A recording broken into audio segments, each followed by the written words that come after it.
Ilang taon lang nakalipas, nagka-girlfriend ako. 4 months pa lang kami pero akala mo sobrang tagal na namin. Yung girlfriend ko, maganda siya. Chubby, mabait, at saksakan ng kulit.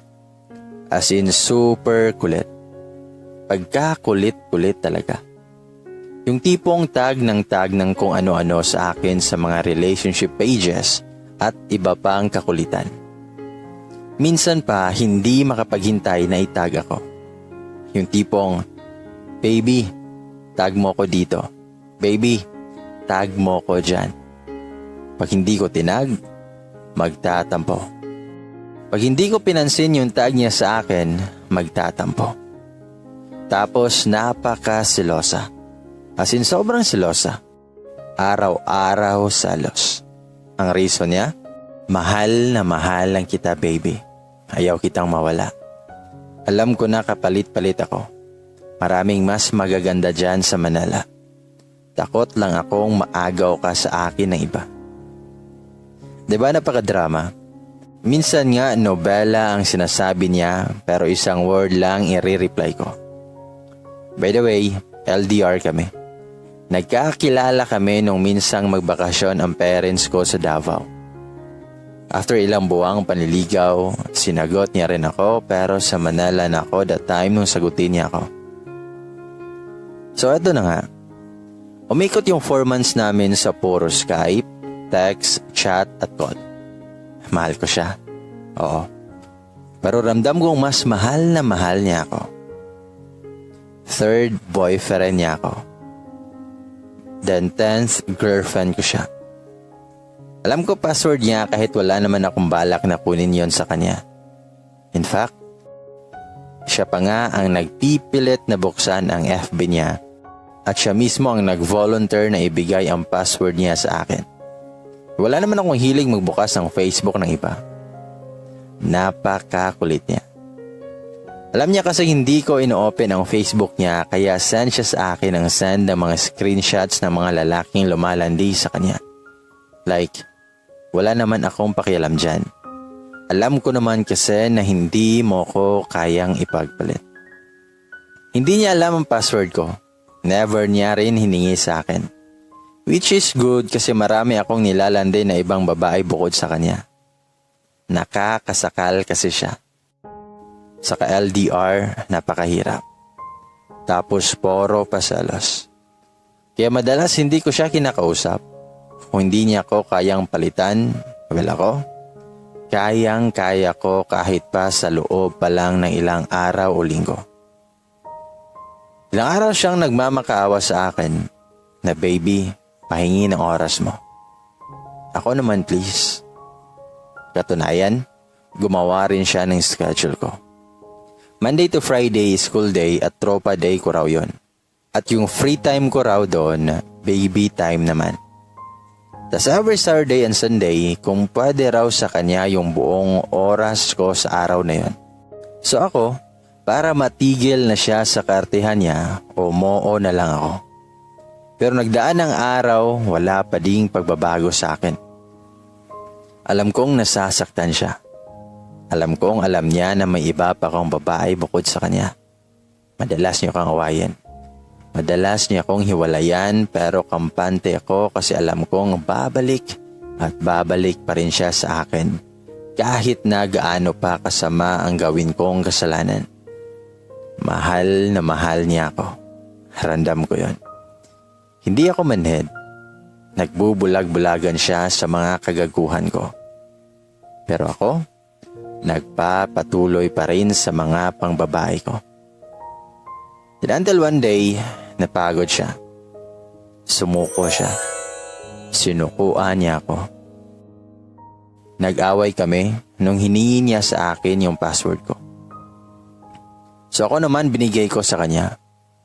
Kampante kasi ako na kahit ano namang mabasa niya doon. Kampante ako na maaring mag-aaway lang kami pero hindi niya ako iiwan.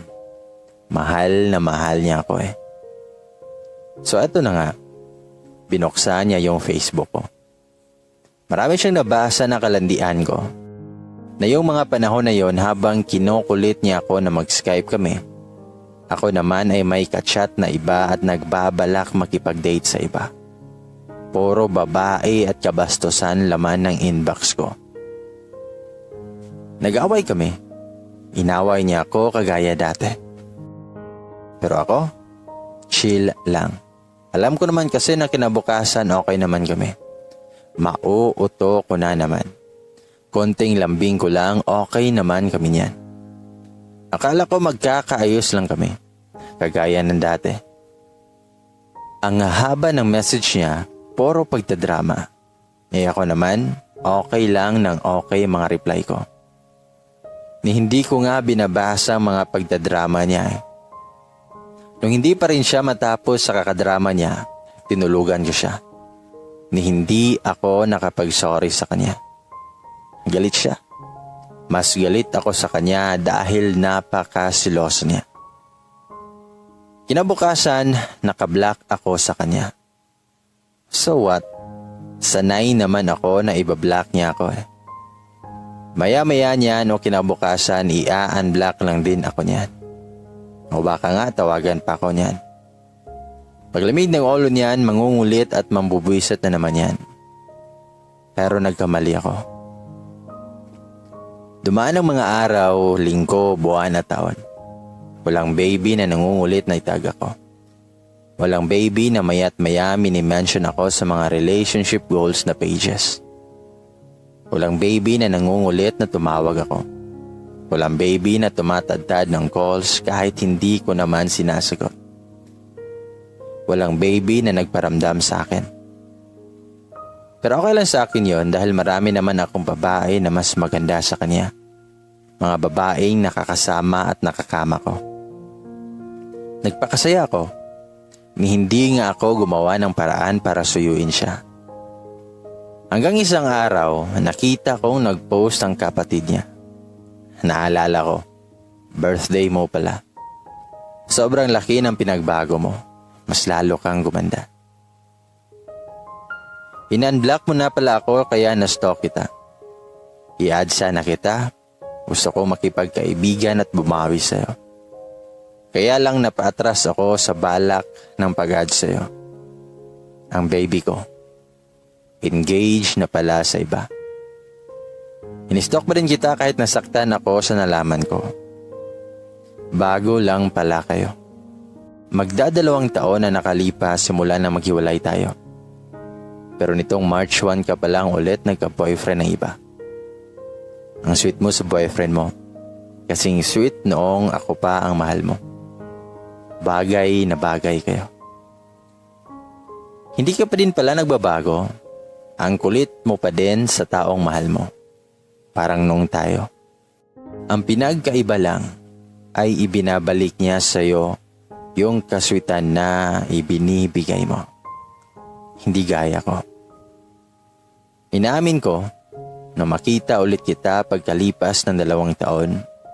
Ngayon ko lang na-realize na mahal pala kita at napakagago ko. Nung makita kita sa iba, nangangarap ako at sobrang nanghihinayang dahil sana ako yon. Oo, marami akong nakilala. Maraming mas maganda sa'yo. Mas sexy, mas mayaman, mas matalino, mas mabait, mas malambing. Pero na-realize ko, oo, maaring maraming mas nakahihigit sa'yo. Pero nag-iisa ka lang pala sa mundo, baby. Mahal na mahal kita. Salamat sa maikling panahong naging akin ka. Patawad dahil nabulag ako sa ganda. Hindi ako nakontento sa iyo noon. Hindi ko pinahalagahan ang pagmamahal mo. Hindi kita naalagaan ng tama. Sana dumating yung araw na bumalik yun tayo. At doon babawi ako sa lahat ng kasalanan ko sa iyo. Patawad sa mga panahong pinaparamdam ko sa iyo na wala kang kwenta. Nakasalanan mo kahit nakasalanan ko. Patawad sa lahat, baby.